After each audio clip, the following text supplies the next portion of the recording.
Sinabi ni Pangulong Trump na magpapasya siya kung aatakehin ang Iran sa loob ng susunod na 2 linggo. 6 na B-2 stealth bombers ng Estados Unidos ang mukhang patungo sa Guam. Sinusubaybayan din namin ang lahat ng mga kaganapan tungkol dyan. Posibleng makialam ang Estados Unidos para ihulog ang Massive Ordnance Penetrator Bunker Busters na gumagamit ng mga B-2 na nakita natin sa tweet sa iyong clip. Kahapon, naganap ang ilang oras ng negosasyon sa pagitan ng Iran at ng delegasyon mula sa European Union na binubuo ng United Kingdom, Pransya at Alemanya. Sa kasamaang palad, wala itong naging resulta at ngayon mukhang papunta na ang mga B-2 sa gitnang silangan. Narito ang pahayag ng Iranian Foreign Minister kung bakit hindi nagtagumpay ang negotiation.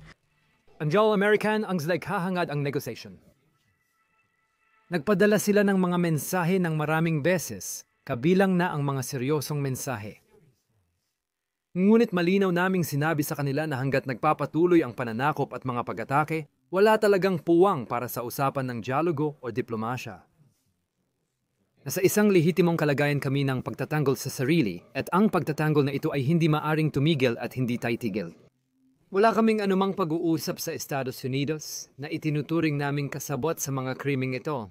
Yun sa mga ulat, ang hindi pagkakaunawaan ay higit na tungkol sa pagpayaman ng uranium kaysa sa mga patuloy na pag-atake.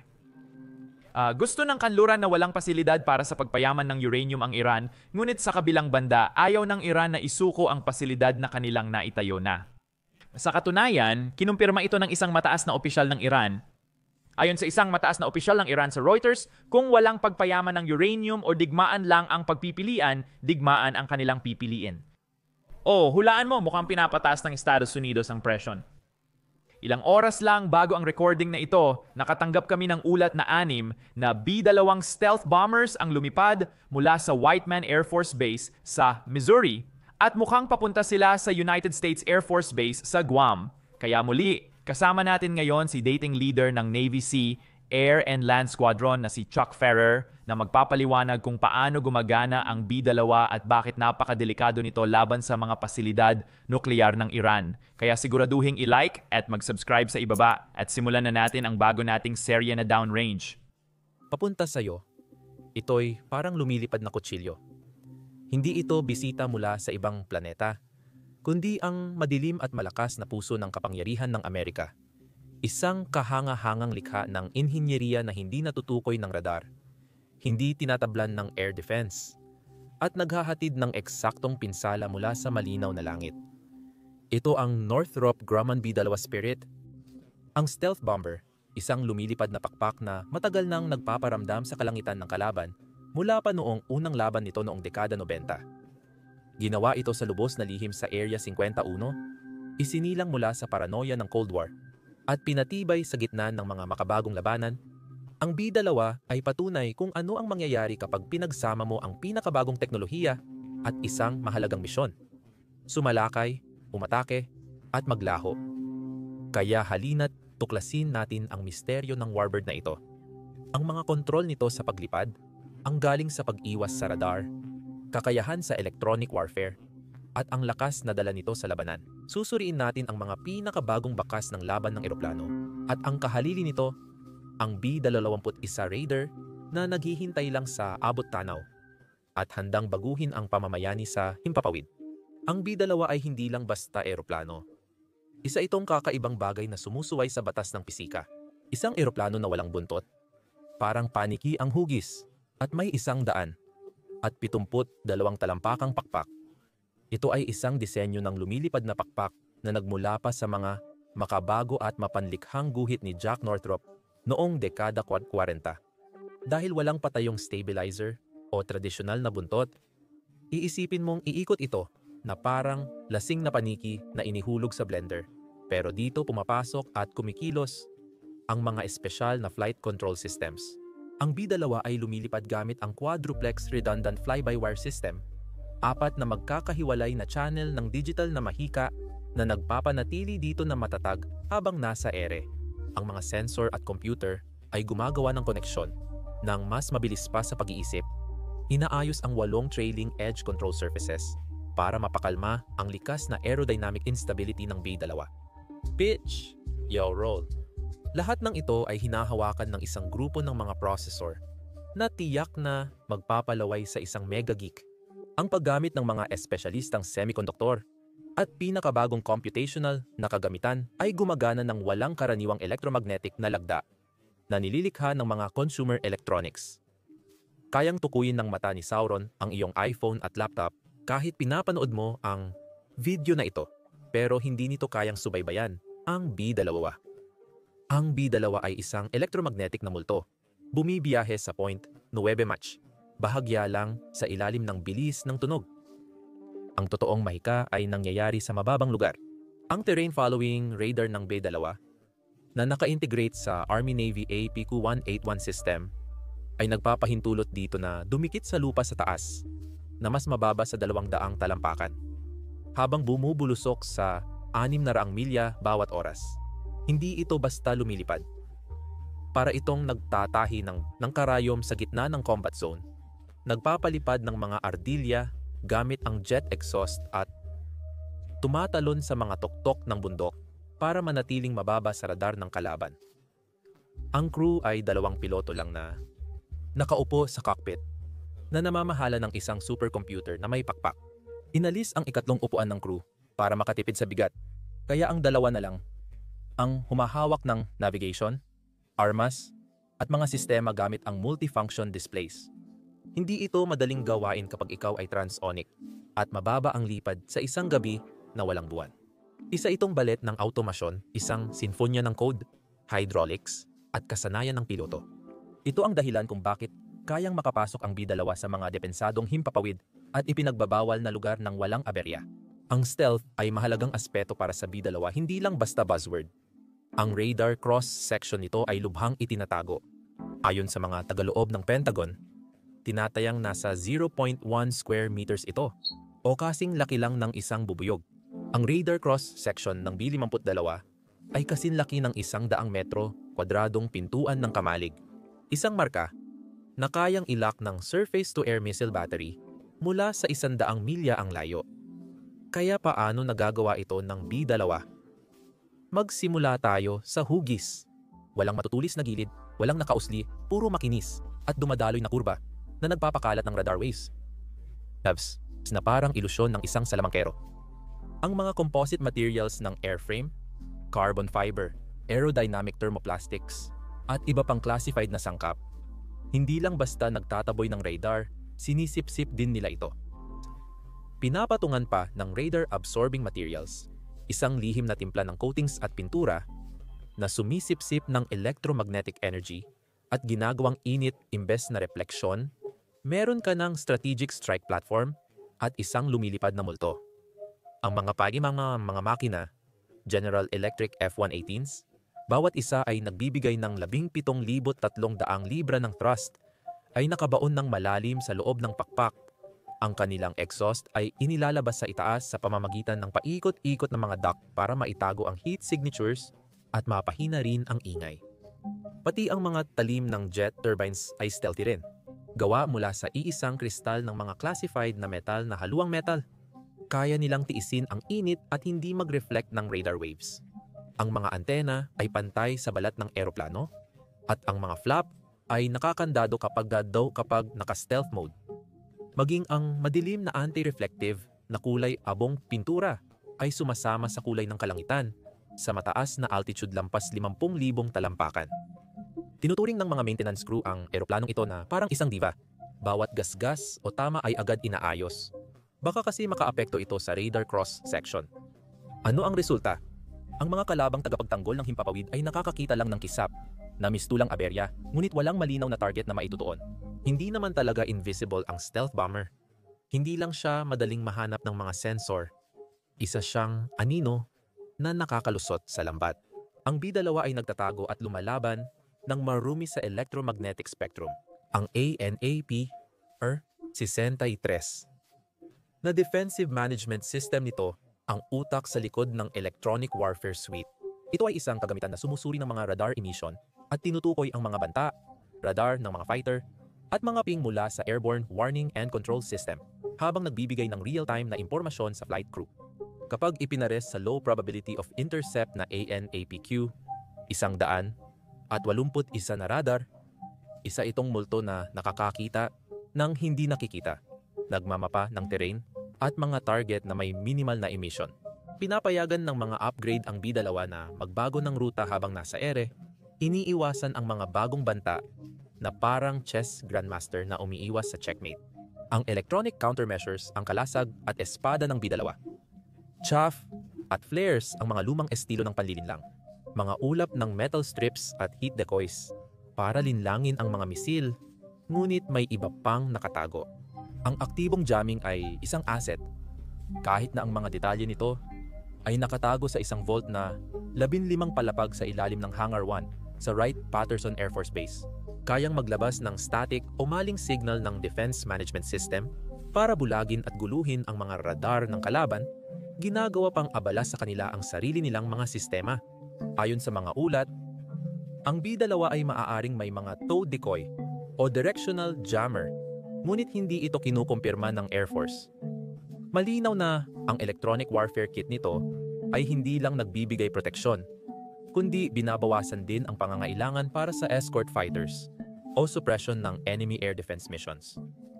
Mag-isa, isa itong one-bird wrecking crew na binabago ang mga patakaran ng air combat. Bilis, abot, at tibay. Subsonic sa Mach 0.5, mga 650 milya kada oras.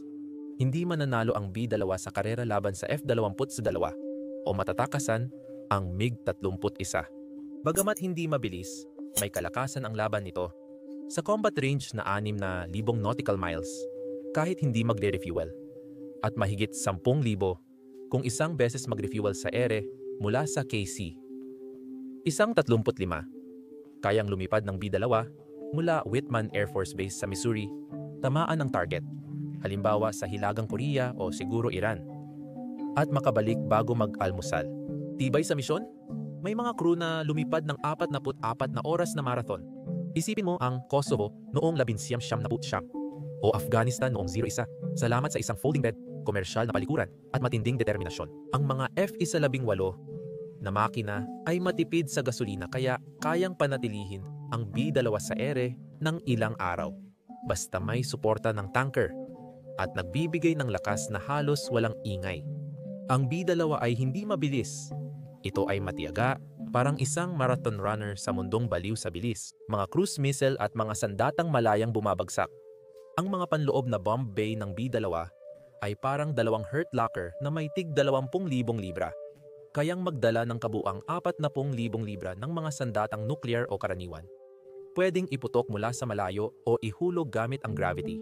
Ang mga cruise missile na inilulunsad mula sa ere tulad ng air-to-ground missile, isang 58, joint air-to-surface missile, ang joint air-to-surface standoff missile, ay nagbibigay dito ng abot na 230 hanggang 575 milya.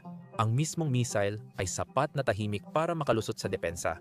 Bago ihatid ang 1,000 libra na warhead, mainit at bagong-bago, diretso sa bunker o punong himpilan ng kalaban. Ang air-to-ground missile, isang 54 joint standoff weapon ay dumudulas ng 80 milya para maghatid ng cluster munitions o precision bomb, perpekto para palambutin ang mga paliparan, konsentrasyon ng tropa o mga missile silo. Kung gusto mong bumalik sa lumang paraan, meron itong mga klasiko. Free fall munitions, hanggang 80. Oo, sinabi kong 80. Mark 82J, DAM 500 libra, Global Positioning System, guided na bomba para sa saturation strike, o 16 na B-83 nuclear bombs, 1.5 megatons bawat isa, para kapag kailangan mong burahin ang isang grid square at magpaalam ng tuluyan. Kapag gusto mong magpadala ng malinaw, pero hindi nuclear na mensahe, kayang dalhin ng B-2 ang Guided Bomb Unit, 57 Massive Ordnance Penetrator, isang 30,000 libra na bunker booster na kayang tumagos sa 200 talampakang lalim sa ilalim ng lupa para sirain ang command centers, nuclear facilities o taguan ng mga armas. Ang B-2 ay may flexible na payload na pwedeng stand-off, precision conventional o nuclear depende sa pangangailangan, tulad ng Strategic Swiss Army Knife na handa sa anumang labanan.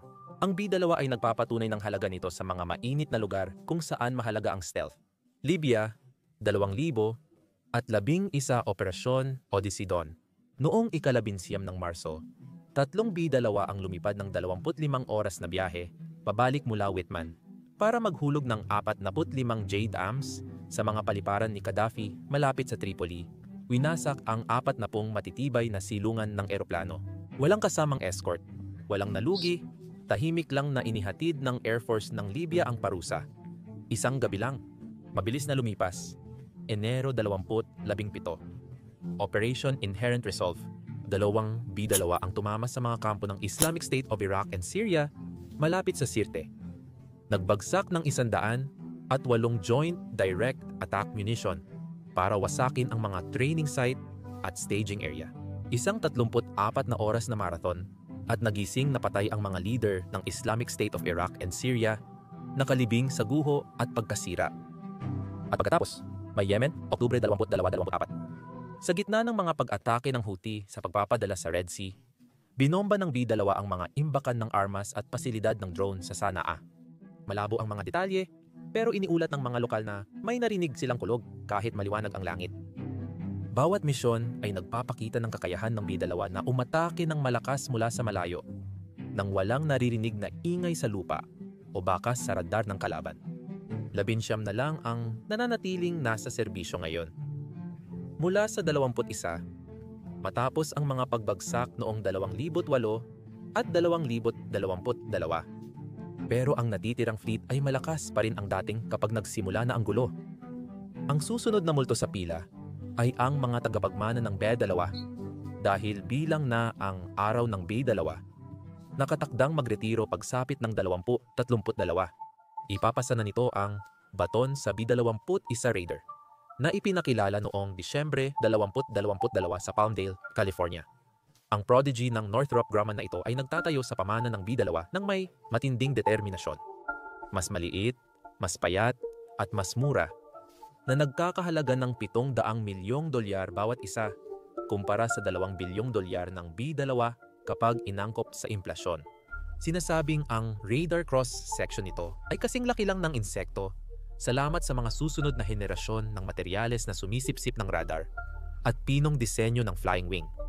Ang mga makina nito, malamang na Pratt at Whitney F135s, ay nangangakong mas mahusay sa konsumo at mas tahimik, na may abot na higit sa 6,000 milya kahit hindi mag-refuel, sapat para umatake kahit saan sa mundo mula sa continental na Estados Unidos sa tulong lang ng isang tanker.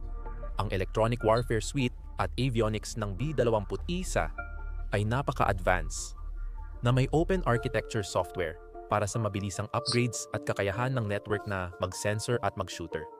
Isipin mo ang Raider na parang quarterback ng isang swarm ng drone or nakakonekta sa F-35 habang iniiwasan ang mga hypersonic na misil. Kargamento, magdadala ito ng B-61-12 na nuclear bomb, air-to-ground missile, 181 na long-range stand-off cruise missiles, at iba't ibang precision conventional na kagamitan. Lahat ay kasya sa isang 12 hanggang 13 toneladang Bombay. Medyo mas mababa kaysa sa B-2, pero in-optimize para sa versatility at tumpak na pag-atake sa mga target sa ibabaw, pati na rin sa mga malalim na nakabaon at pinatibay na target. Gusto ng Air Force ng 100 bagong Raider, baka maging 200 pa, para punuin ang lugar ng mga multo. Ang unang lipad ng mga Raider ay noong Nobyembre 2023. Handa na itong gamitin sa labanan pagsapit ng 2027. Higit pa sa pamalit ang Raider, isa itong revolusyong handa nang harapin ang J-20s ng China at Prometheus S-500 air defense complexes ng Rusya.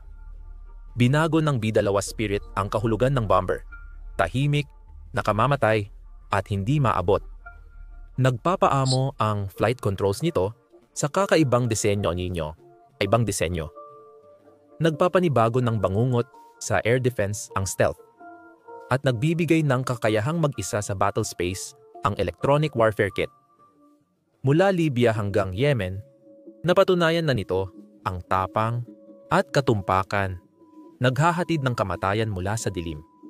Ngunit ang B-21 Raider ay paparating na, isang kahalili na nangangakong mas higit pa sa stealth, abot, at katalinuhan kumpara sa nauna, habang pinaparami pa ang bilang nito. Magkasama nilang iginunita ang panahon ng makapangyarihang Amerika, eksakto nilang pag-atake, at nagpapahirap sa pagtulog ng kanilang mga kaaway. Sa isang mundong puno ng lumalaking mga banta, tulad ng hypersonic glide vehicles ng Tsina at mga next-gen radar ng Rusya, tinitiyak ng mga stealth na eroplanong ito na nangunguna pa rin ang Estados Unidos bilang isang di nakikitang puwersa sa bawat pagkakataon. Ang larangan ng labanan ay walang hangganan at dito ang mga multo ang nagwawagi. Ang mga Houthi ay may napaka-sophisticadong air defenses at meron din silang anti-shipping cruise missiles, drones, sea-skimming na uri ng attack drones at iba pang ballistic missiles. Naglunsad na sila ng dos-dosenang pag-atake sa iba't ibang warships. 12-12 ng pag-atake, mahigit 175 sa pandaigdigang kalakalan at nakalubog ng ilang barko. Sa tingin ko, kailangan lang maintindihan ng mga Amerikano kung ano ang nangyari dito. Sa likod ng anino ng Iran's Revolutionary Guard Corps, sinuportahan ang mga rebelding Houthi ng Yemen na gumulo sa mga shipping lane. Sinuway ang lakas militar ng Estados Unidos at hindi pinansin ang pandaigdigang presyon. Sa kabila ng mga kontra-opensiba ng Amerika, kabilang ang mga kilalang misyon gamit ang air power mula sa aircraft carrier at B-2 stealth bombers, nananatiling pabago-bago ang taktikal na sitwasyon. Malamang na magpatuloy ang mga pag-atake ng mga rebelde, patunay ng kanilang katatagan at ng malalim na suporta ng Tehran sa pinakabagong proxy war na ito. Ang kampanya ng mga Houthi laban sa mga barkong pangkalakalan ay isang malaking pag-aaklas. Ang kanilang arsenal ay isang nakamamatay na kombinasyon ng mga drone, misil at talinong pandagat.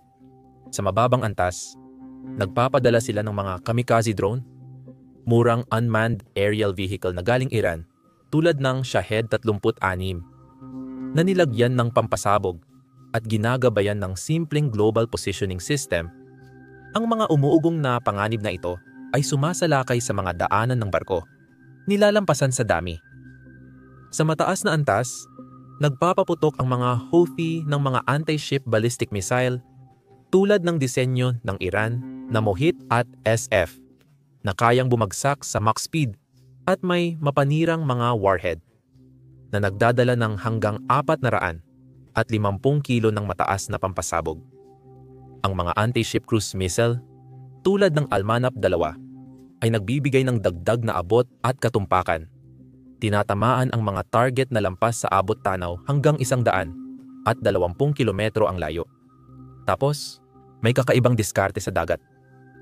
Mababang teknolohiya, punong-puno ng pampasabog na walang tao, na sasakyang pandagat, na parang drone na speedboat na puno ng military grade na pampasabog.